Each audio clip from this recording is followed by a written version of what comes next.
Take the populations of cities, the lengths of rivers, the figures on a balance sheet. Keep only the first digit of each. You'd expect every digit, 1 through 9, to turn up about as often as the next, each one leading about 1 time in 9. It doesn't happen. The number 1 comes first about a third of the time, nearly 3 times its share. Nobody arranged that, and by the end, you'll see how the same fact is used to catch a liar. Well, it sounds like it can't be true, so let's go down the list. Every country on Earth in alphabetical order, and we tick off the first digit of each population. Afghanistan, a 4. Albania, a 2. At first, it's just noise, digits with no pattern, but keep going. China, a 1. India, a 1. Egypt, Ethiopia, Mexico, Japan, 1, 1, 1, 1. The whole crowded middle of the list keeps landing on 1. By the bottom, the ones have run away with it. About 30 in every 100 countries start with a 1, and only 4 or 5 start with a 9. And it isn't only countries.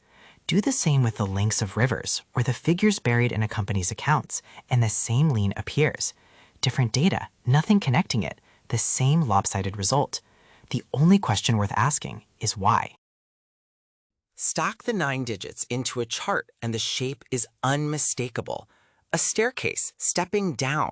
1 is tallest, 2 shorter, 3 shorter still, all the way to 9, scraping the floor. And it isn't rough. There's an exact rule behind those heights. Here it is. The chance a number starts with a given digit equals the logarithm of 1 plus 1 over that digit. Don't solve it, just read it.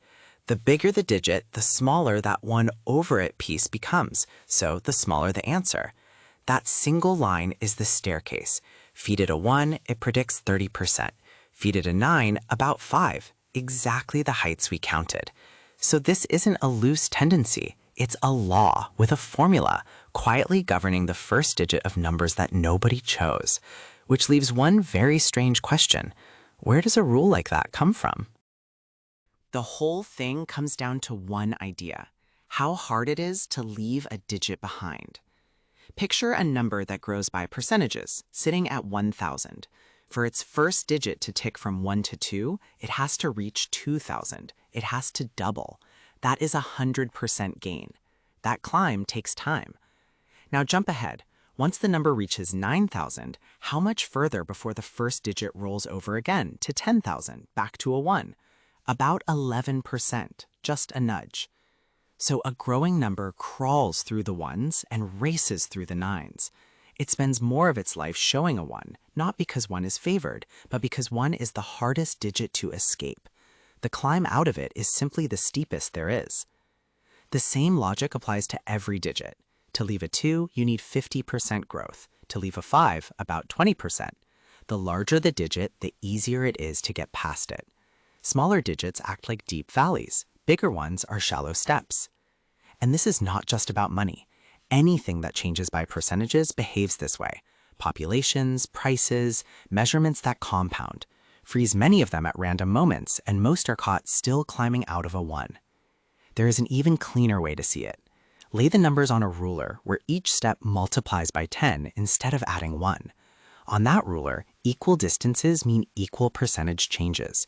A steadily growing number moves at a steady speed along it. On this scale, the numbers that start with 1 occupy the widest band. Those that start with 9 sit in the narrowest band. The pattern was never mysterious. It is the shape of the ruler itself. And the formula you may have seen, it is only measuring those widths. Each probability is just the size of a digit's band on this logarithmic line. The rule and the reason are the same thing, said 2 ways. Growth explains this cleanly, but it is not the only route. Whenever data are spread evenly across scales, the same picture appears. 1 is not preferred. It is simply the hardest place to leave. And here it stops being about growth at all. Take numbers that are simply things multiplied together. An area is length times width. A bill is price times quantity. Pile up enough multiplication and the same staircase appears, with nothing growing and no time passing. Push that to the extreme, the powers of 2. 1, 2, 4, 8, 16, 32, 64, doubling on forever. Pure arithmetic. No rivers, no money, nothing measured at all. Tally the first digit of each as the list climbs, and it locks on to the exact same staircase, about 30% ones, down to a sliver of nines. So the pattern was never really about the world. It lives inside multiplication itself. One limit, quickly. It appears only when numbers range from tiny to huge. Heights are too bunched, phone numbers are just labels. Which makes one last question unavoidable. When a dataset should follow this pattern, what kind of human interference is strong enough to break it? Now, the pattern earns its name, and it comes with a good story. In 1881, the astronomer Simon Newcomb was leafing through a book of logarithm tables, the pocket calculator of its day. He noticed the front pages, the ones for numbers starting with 1, were smudged and worn soft, while the back pages stayed clean.